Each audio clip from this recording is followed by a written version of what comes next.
Hey everybody, this is Jason Ostrowski, and welcome to another edition of the Everything Real Estate Podcast. This is the time of year where it is our listing season. We are out there in full force. The spring market is in full bloom. There's buyers everywhere, we hope.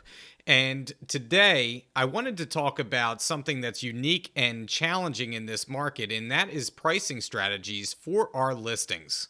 For many sellers out there, they assume that if they put their house on the market, they're going to get top dollar over and beyond what their asking price is in every situation. And that's just not true. There's an art and a science to listing the home and pricing it properly. So I wanted to have somebody on today who I think does a fantastic job of pricing their listings correctly in this market. His name is Earl Endrich from Team Endrich in the Hockessin office. And Earl and I sat down to talk a little bit about pricing strategies and what it takes to get your sellers the best terms possible in their agreements. So take a listen to what Earl has to say, and we'll pick it up on the other side.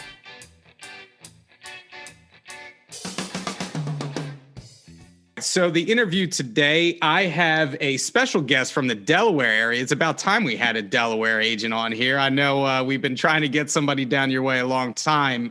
His name is Earl Endrich, and he is from Team Endrich from the Hockessin office. So, Earl, how you doing today, man? Good, Jason. Good. I'm doing good, man. How you doing?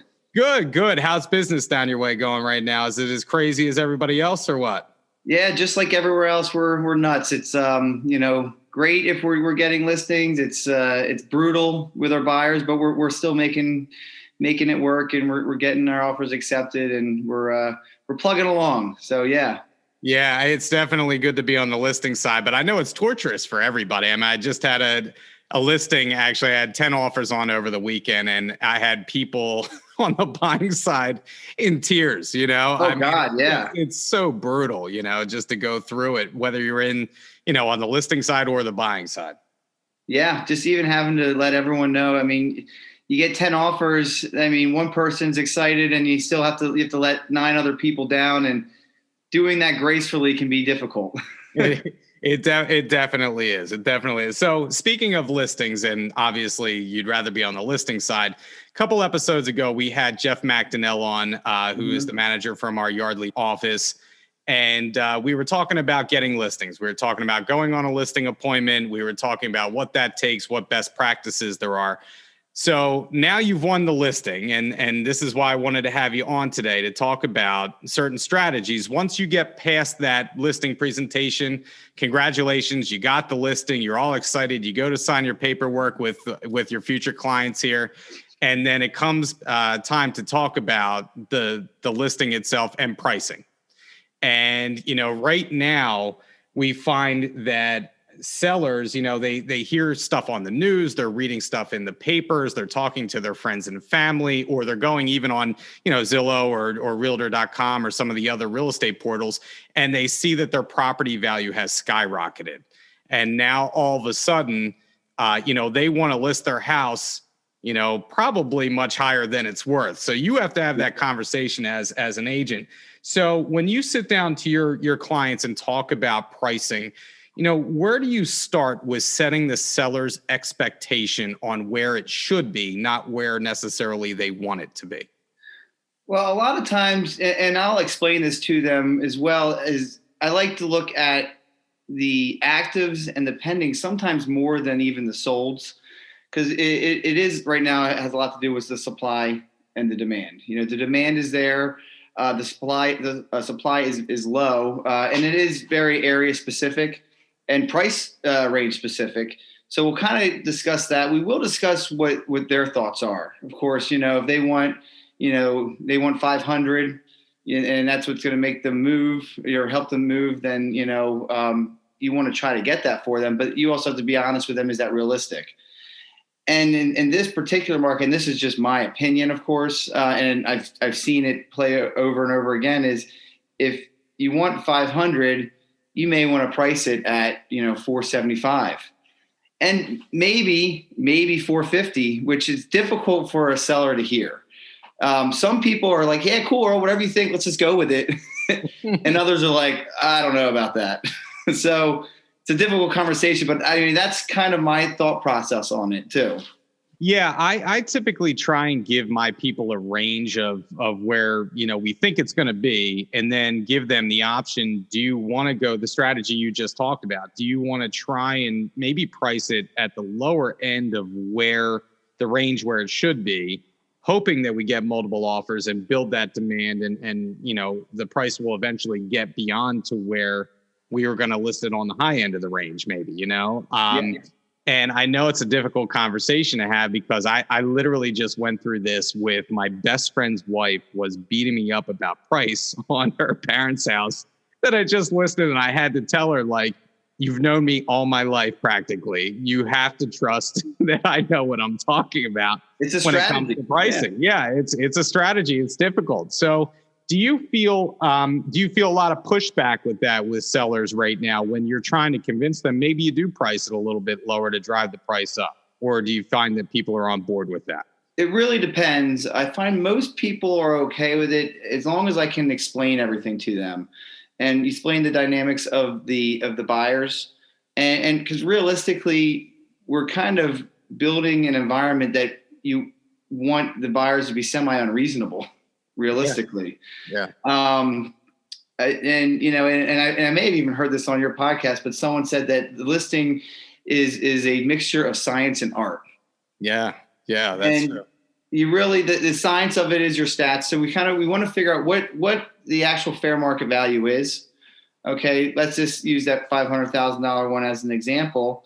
Let's just say the fair market value is really $475 or something of that nature. So, to get to that 500, people are going to have to really disregard the comps because they're not there yet. So possibly like something like that, you if you list it at 500 because that's what you want, now the buyers are sitting there thinking, well, I'm going to have to pay 525 to get this, and I just know that's way out of my range. But if you listed it maybe even just a little below, 475. Now they're thinking, okay, I have room to compete here, and I can actually go ahead and make an offer at 500. And, I might be able to remove the inspections, or I have some extra cash to cover an appraisal gap, or, hey, you know what? I don't want to even do an appraisal. So I feel like that particular strategy gives you choice. Yeah. And, if you listed it at 500, you will get 500 most likely, but there's less leverage on your end, to getting the terms that you might want potentially. Yeah, and it is about the totality, and I have that conversation with my clients all the time. It's about the totality of the package that you're getting, right? That listing that I just referenced earlier in the podcast where we had 10 offers, we didn't take the highest price. Yeah. Because we felt like we were going to have appraisal issues down the line. And the other one had waived their inspections. They were willing to pick up a large part of the appraisal gap if the home didn't appraise. And it was about the totality of the package for my clients. So in the end, they were very happy with what they got overall, and I love how you reference about using the active and pendings, because it's almost like this market's almost like a speeding car, right? And you're standing still and it's like speeding past you and your clients, and you kind of have to like catch on to it to catch the right price, or else it's going to be in the future. Maybe 10 days from now, it's going to be worth $10,000 higher because the one down the street that was pending just sold for, way above where you thought it would be. 10 days from now is a lifetime in this market. It's amazing. I've never seen anything like it. So yeah, I do agree with that. Now, do you find, because I was looking, I say this often on the podcast that I Google stalk a lot of my future guests. So I was Google stalking you and your team, and I see that, you have price points everywhere. Yeah. And so do you use a different strategy for pricing, let's say on, something that's maybe $500,000. This is market dependent. So I'm just saying, I'm using broad terminology here, but if you have $500,000 property or less, do you use a different strategy on something like that than you would a multi-million-dollar listing? Yeah, and really it is very market dependent, and we use a lot of the data on that. So I think anything that is luxury, whatever market you're in, whether it's by you or by us, or Miami Beach or whatever it is, every luxury market starts at a different price point. And I do think the luxury market is a bit slower, at least at the moment, by us than than the let's just call it the basic everyday homes. So I would use a different strategy potentially for a luxury market home, just because it's going to be statistically sitting on the market a little bit longer. There's going to be less buyers in that pool. So you might use a traditional approach of maybe pricing it a little bit, more for some room. But again, he's got to try to know your market area for that too. By us, like the 500,000 range, that's a pretty busy market. So, we're going to try to be pretty assertive on the pricing on that one. And once you get a little bit more luxury, I think we have a little bit more legwork to try to get those buyers in the door. Now it is starting to change a little bit. We have a lot of people coming from other states, that are avoiding some tax implications. Delaware is good with, or their property taxes are quite low. So. Yeah. And that's, I think you make a bunch of great points there, because especially with the luxury market, I think everybody gets caught up that the market is a monolith, right? That, my favorite term is, I think it might be a ninja term, that the market is segmented, right? Because once you get over that luxury threshold, whatever that is in your marketplace, like you said, leaving a little leeway for room to negotiate is probably still the best strategy when it comes to the upper end that I find. And that works obviously differently than the house that's listed at 500,000 that may be worth 450. If you're shooting that mark way too much, it still is market dependent, still price dependent, where you're going to end up. And like you said, there's so many buyers in that price range that, if we get enough people out to see it, it's just going to drive that price up to where you want it to be. So, and there's a sweet spot on both tactics, really, and if even before you were going to price it so that you have a little bit room to negotiate, but you don't want to be too high. And in this one as well, we want to leave enough room for people to overbid, but you don't want to go too low where there's a potential of maybe even leaving some money on the table. And the worst thing that can ever happen in this market, in those price ranges, is it stays on the market. I mean, even 7 days, a week on the market, what's wrong with it? That's what everyone's asking. And I learned that by watching my wife. I use her as market data. I watched her swipe through houses on her phone, and I've learned, the first 6 pictures have to be the best, or she's done. Mm-hmm. And I remember right when this market started, she looked at me and she's like, "Why has this house been on the market so long? Something must be wrong with it." And I go, "Hon, it's only been 7 days." She's like, something's wrong with it. And it is just amazing that 7 days now is like 7 months. It is just astounding to me that the market can move that quickly. And I think my wife is in the business as well. And those are the conversations that we have all the time. Like, the house has been on 2 weeks. Oh God, we feel so bad for that person. If we know that agent, because how this market is. So, one thing I wanted to ask you, getting back to pricing again, is that, there is a concept called bridging. And, the bridging factor. And for those that are listening that don't know what bridging is that if you list a home, let's just say you were thinking about listing it at $749,900, right?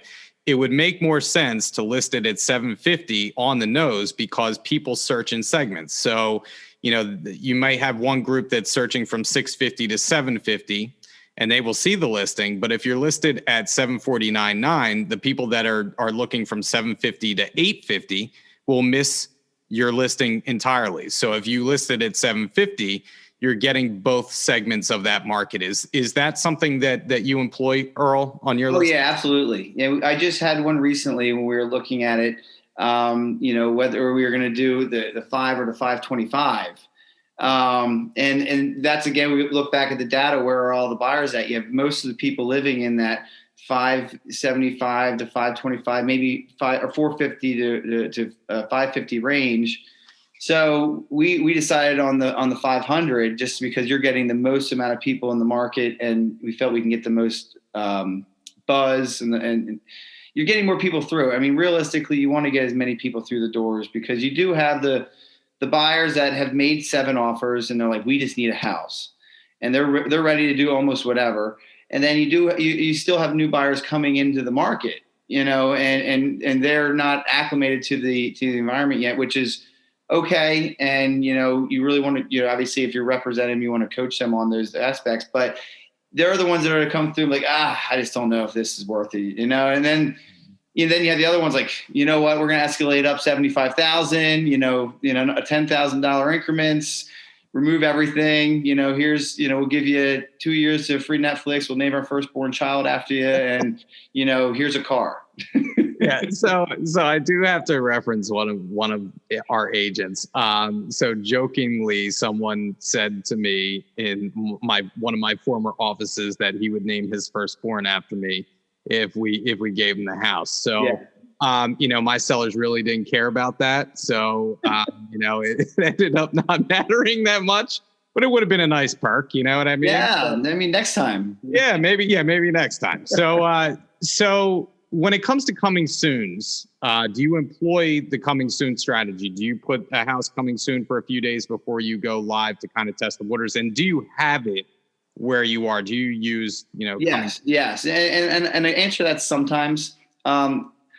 Me personally, I'm not a huge fan of a really long coming soon.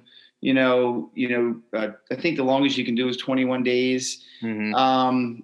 I found it just because we represent a lot of buyers as well, where they get kind of upset with the fact that, I like this one, but I want to wait to see this one. And then they lose one, and then they end up not getting that one anyway. So I do use it. I like to use it for a few days, week at most. I'm a big fan of listing it on a Thursday, maybe showing start Friday, Saturday, Sunday. And then, everyone get their offers to us, either Sunday night, and we'll review them tonight and get back no sooner than, 10 in the morning on Monday. And that all changes as well. I try to ask a lot of questions of our sellers and know when are 2 days that they know they can be out of the house. Mm-hmm. Because if your market's anything like ours, if we market it correctly, we price it correctly, and it gets active, you're going to have showings from 9 a.m. to about 7 or 8 p.m. And that's frustrating if they don't know that. Yeah, I have clients staying in hotels. I have clients staying with families, and I just prepare them as much as possible. Like, this weekend is going to be difficult, but if you give me this weekend, then hopefully you're going to be happy moving forward because we're going to have an offer well over asking, Yes. And I love your point about the coming soon, because I'm of the same mind of you as you. Like, I feel like there's a sweet spot for the coming soon as well. Like, you don't want to use it for 3 weeks, even though you may have that span. I think the optimum time is probably a week or less because number one, it allows you to gauge the market for that listing, right? It's almost like a trial balloon.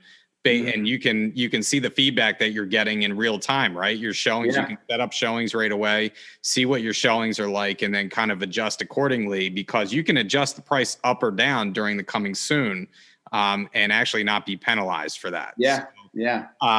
So do you ever, so based on the feedback that you get for a coming soon, let's say you have it on for 5 days as a coming soon, if you're getting just showing after showing after showing after showing requests, do you ever bump the price up prior to going live with the listing? I haven't. As of yet, I haven't. Mm-hmm. Obviously the coming soon for us, we use it to build that demand, kind of get the feedback one, maybe get some of these appointments scheduled, and get a feel for it as well. I think it also helps out some of the buyer's agents too. So now they're not jumping, and I do feel that, keeping a relationship with your co-brokes is important. And giving them some grace to that if you can. I mean, it's brutal, and they're feeling it too. So that does help. but I haven't yet. I haven't raised the price after a coming soon as of yet. But not to say we won't, But we've been pretty on point with it as of this far. Yeah, I have not done that either, but I do see that a lot where it actually happened on, we bought a house this past year. It actually happened on our place. They actually bumped the price up. You'll be good as long as you stay there, 10 years or so. Well, you'll be happy in this market. The crazy thing is that the house up the street from us just sold. I mean, I'm not going to say where it sold, but it sold well over what we paid for it. So it's great. Like it's already paying off, and it's almost like real estate and fast forward, right? We see like a couple months later what we usually would have seen in that 10 years. You know what I mean? Yeah. It's just crazy to think about. So, one of the questions that I had you already answered was prioritizing maybe a day of the week to actually go active with your property. And you had mentioned Thursday. Yeah, that's my favorite. I do the same exact thing. I think that 4-day window of Thursday, Friday, Saturday, Sunday allows that first wave of buyers to get through there. And ultimately, if you collect offers on a Sunday night, you review on Monday. And everybody has that expectation that that's what you're going to do. At least you're going to be treating everybody fairly in this market. Wouldn't you say that? Yeah. Oh, absolutely. And I think that's important. You want to give everyone an opportunity to kind of get their ducks in a row.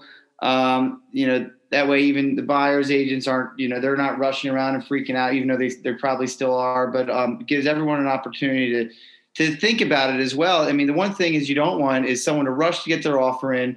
They go crazy, whatever it takes to get it. And then after they get it, they start thinking, oh, wow, you know what? That's a little more than I wanted to spend. And they get that cold feet, which I have seen happen. Yeah. And I find that extra couple days or even if you have just 2 days of showings and then reviewing on that third, it gives people an opportunity to kind of stop and breathe and think about it. I've had people that were going to make offers that decided not to, which I'd rather they didn't, so that, they probably would have been the ones that would have backed out, But I have done it where it's even during the week too, though, and that's where I talk to the sellers. And, there's some sellers that they're like, hey, I actually go into work again, so during the week would be better for me. We have family things during the weekend. So I haven't seen a massive difference in the showings. I do know that you have weekends are a little bit busier, but even during the week, you're still getting that. You might give an extra day or so to kind of get people through, but I try to accommodate the sellers as much as possible within reason. So to get them the most amount of money and best terms too. Sure. So speaking of just people coming through and having appointments, do you, with COVID, and this is state regulation, so maybe it was a little bit different, but, we had our showing times cut down to a half an hour per showing. And I kind of like that, I got to say. It gets people through the property pretty quickly. I know for a bigger property, sometimes it's tough to get through in a half an hour. I understand that. But ultimately, if you do a half an hour, you can get more appointments in. And more appointments may lead to more offers. So do you put a maximum limit on time people can spend at a property right now? Do you do a restriction? Typically 30, 40 or 45 minutes. It depends. Yeah, but usually 30. I usually will get it down to 30. That way you can get the most amount of people in there. If they need more, they'll reach out. But yeah, 30 minutes is about average of what we do. I think there's nothing more exciting for a listing agent than you go on showing time, you see those blocks being kind of eaten up, one at a time, and everything is blacked out, and, you're feeling good about your listing and yourself right now, you can tell right away when that goes active, you can see what's going to happen, and a quick example of pricing. So I had a conversation with a seller, and he just needed a certain price. And I said, the best way to get to that price is to price it here, which was quite a bit less. And we were back and forth about it, and, they just really didn't feel comfortable with that, which was okay. I got them to a reasonable number, and it was still higher than I wanted. And it was probably more than it was probably worth. We probably should have had 20 or 30 showings, and we maybe had 7 or 8. And right away, I'm okay, we need to get something going here. So I'm kind of preparing that if this doesn't go through, we need to make some type of adjustment. I mean, fortunately, we ended up having someone come, and bring us an offer. We had another offer come in, and we were only $5,000 over, and they ended up putting together normal transaction, normal term. You're gonna have them, you know what I mean? Like in a normal market, you would be like, yes, please, thank you. You know, I'm so satisfied with this offer. And now it's like, oh, we didn't get 30 grand above asking. Like that's a tragedy. No, exactly.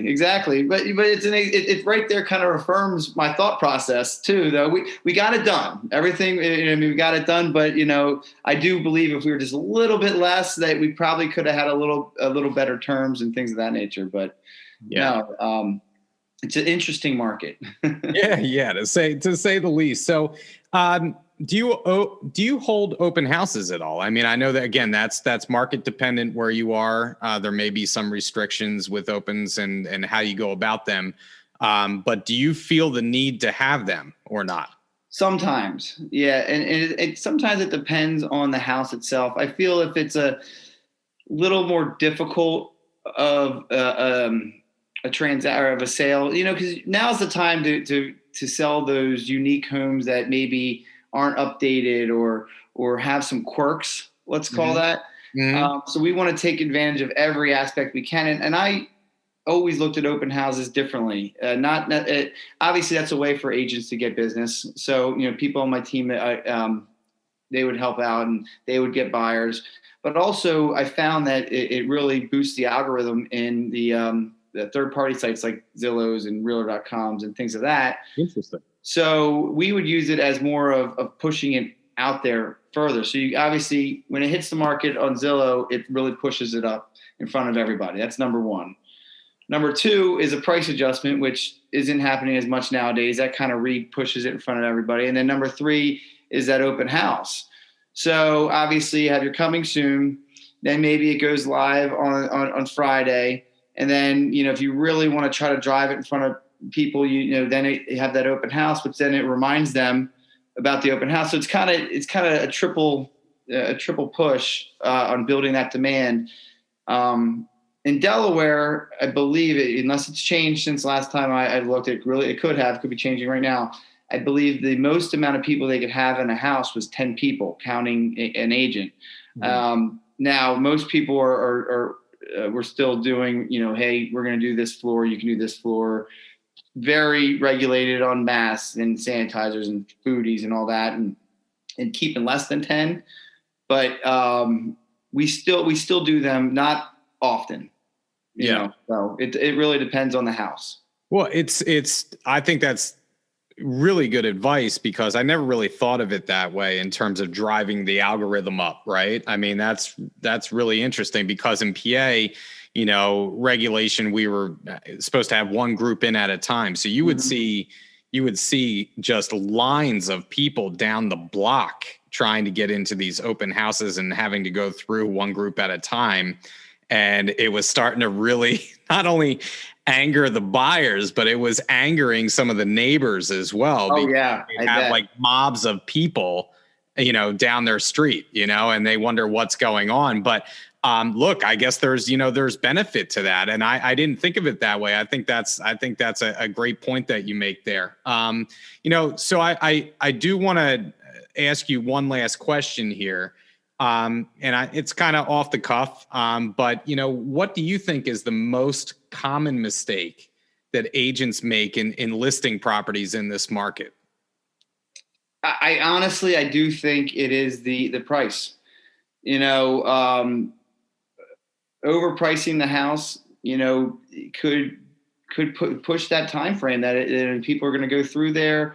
They're going to think, okay, yeah, it's probably worth this, but I'm not going to get it, unless I go 20 grand over. And then what happens is it gets into that death valley of 7 days. And now they're going to sell it. They're going to get an offer. There's a ton of savvy agents out there that are waiting for that and a ton of buyers that are waiting for that. So, but I do think it does hurt the seller in getting the best possible terms, maybe the best price. So, I mean, I think that's probably one. And then probably shortly after that is obviously photos and marketing. So Yeah. there are still a lot of agents that are doing, they're not getting professional photos, and it does make a difference. It really, really does. I just don't understand at this day and age. I really don't. I don't care if it's $100,000 property or it's a $5 million property. I mean, photos make the listing now, Yeah. And really just really getting it out there. I mean, social media marketing. I mean, Fox Commercial does an awesome job with all of our tools that we have for social media. We use them all the time, and we even make little Facebook ads, and we give them to the seller, and we ask them to post those on their private community groups. Yeah. We let them know, hey, if we do this, they're going to kick us off because, it's just random people that are running these, and they don't want to see, the Endrich team keep posting listings. But you post it using our ad, it'll build a demand. Whereas, so use the same ad, and people will start commenting on there, and they'll start seeing the people they know, like, oh, Sarah wants that house. We got to get there before Sarah gets in that house because I know she's offering crazy numbers right now. So it builds almost like this quote unquote busy open house. That's another great point, Earl. I mean, you're taking advantage of what's out there and what they give you. That's a unique way to do it. I think obviously that you're so right. I mean, the friends and family are going to comment. They're going to possibly see the house. One of the listings that I just had, a former client of mine, it was actually her girlfriend saw my listing online, and she actually ended up getting it out of I don't know how many offers we had.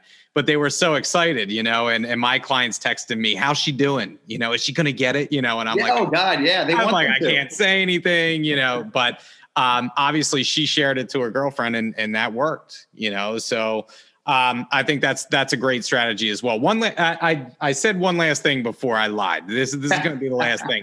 I just want to make our agents know out there that if you're putting together an offer, Earl, you referenced earlier, all things being equal, that if you come in you have a client that offers the same price, the same terms, the same everything as somebody else. But the difference is that you get an offer someone who didn't reach out to you, who just forwards the DocuSign email, the completed DocuSign, they just forward it to you, as opposed to somebody who puts that document into one PDF so you can easily download it, right? You don't have to go printing 5 million things. I love that. We love that. And number two, they put an email together that has bullet points of the major points of the contract, and they reach out to you.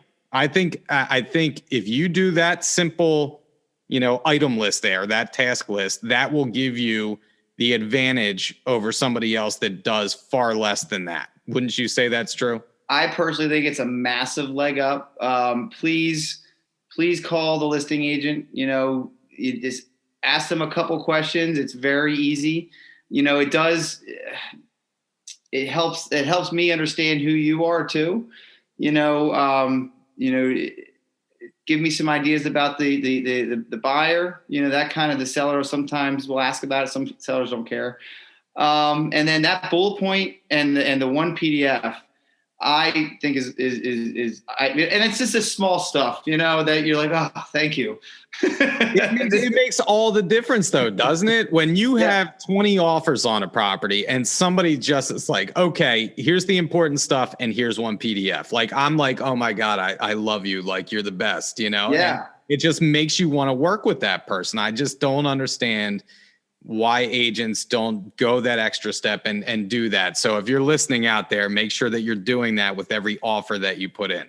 Makes a big difference, and it's not that much extra time. Absolutely. Well, Earl, I appreciate your time. And I know you're double booked today. Like we talked about earlier, you're due to be on a webinar in a couple hours. You better tune in. Better practice up for that, So anyway, I appreciate you, Earl. Everything you had to say was great today. I think there was some great value there for our agents, and hopefully I'll be talking to you soon. Yeah, you too, Jason. I just got to say thank you for having me, and I love your podcast, man. Everyone should be listening. Well, thank you. I'll talk to you soon. Thank you. Yep. All right. Earl was great, and I think he did a fantastic job in giving us value when it comes to pricing our listings in this crazy market. Couple takeaways that I took from that interview. Number one, Earl talked about how it's not just about looking at the sold properties when pricing your listings. You have to see what's out there that's active and what's pending right now, because the market is shifting so fast.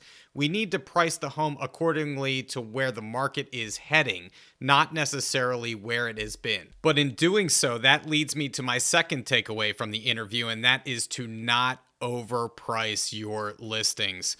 I mean, it doesn't matter what market we're in, you can't overprice your listings, or else you face the consequences of staying on the market for, oh my God, a week and being labeled as what's wrong with that house. And my last takeaway is, even though we are in a market where a lot of sellers are getting over asking, there's a ton of activity, every segment of the market is different. You may not employ the same strategy that you would on a lower end home that you would a luxury home. Every home is unique, and you have to price it accordingly to the strategy that works best for that listing. Well, that's it for this week. I hope you'll join us in another couple of weeks when we'll have a new topic, a new guest. And don't forget to give us a review on Apple Podcasts or Google Podcasts, wherever you get your podcasts. And as always, if you want to hear a certain topic, maybe you could recommend a certain guest, don't be afraid to reach out to me at jason.ostrowski@foxroach.com. But in the meantime, make sure to stay safe out there, stay selling, and we'll catch you next time on the Everything Real Estate Podcast.